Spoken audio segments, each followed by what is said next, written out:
Hello, my name is Jeanne-Louise Moolman and I'm the violist of the Odeon String Quartet and also the viola lecturer at the University of the Free State here in Bloemfontein.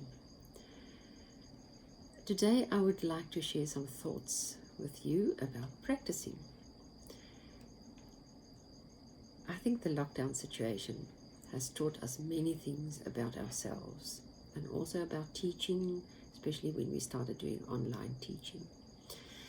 I've also discovered that there is a great family and big viola family out there in the world, and it's a great idea to connect with them, with other viola players.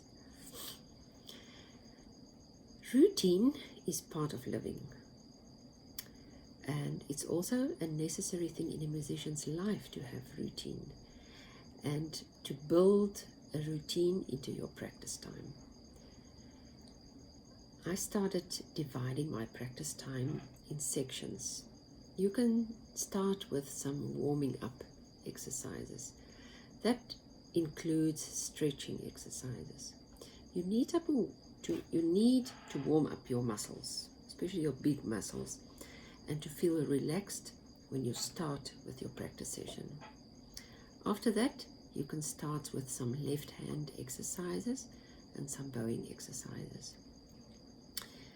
Practicing scales, arpeggios, shifting, and also double stops are ongoing work, and you should be doing them every day.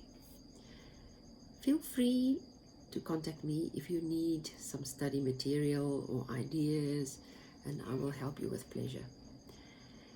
It's always the most important thing to try and produce a beautiful sound. Also, when you play your scales, you have to really play them effortlessly. That is the ideal. Beautiful sound, and you play them effortlessly. Be aware of your posture, relaxed shoulders, and that there is no tension in your body also when you go up to high positions. Good intonation is so important, and you can only achieve this if you listen to each note and feel your fingers' position on the string. Don't just play the scale up and down without really listening to it. A very good way to achieve beautiful intonation is to record yourself on your phone when you play a scale.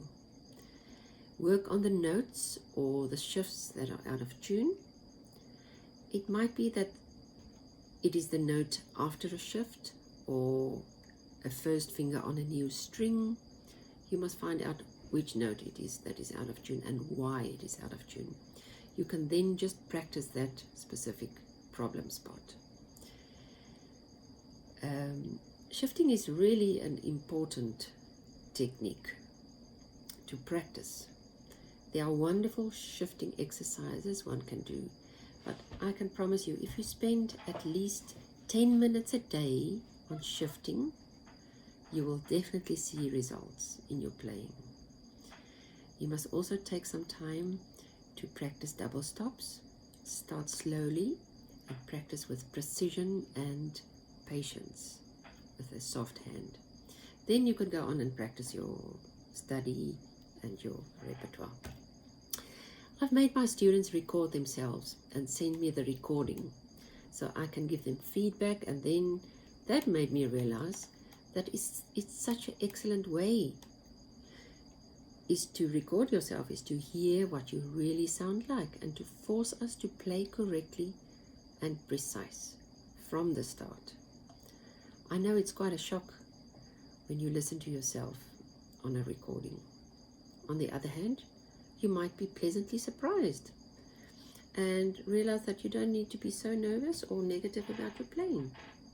These are just a few ideas. I hope it will inspire you to make your practice time more efficient by structuring and organizing it. Mindless practicing is a waste of time. You repeat your mistakes by just playing the piece through, and you must now rather move to deliberate practice, where you can analyze the mistakes and correct them. You will really save a lot of time and it will make your practice sessions much more enjoyable. It can be slow and boring, but you can work on detail and try and find a solution to your problems. When you record yourself and you listen back to the recording, you will gather a lot of information. Make notes and plan and prepare your practice session.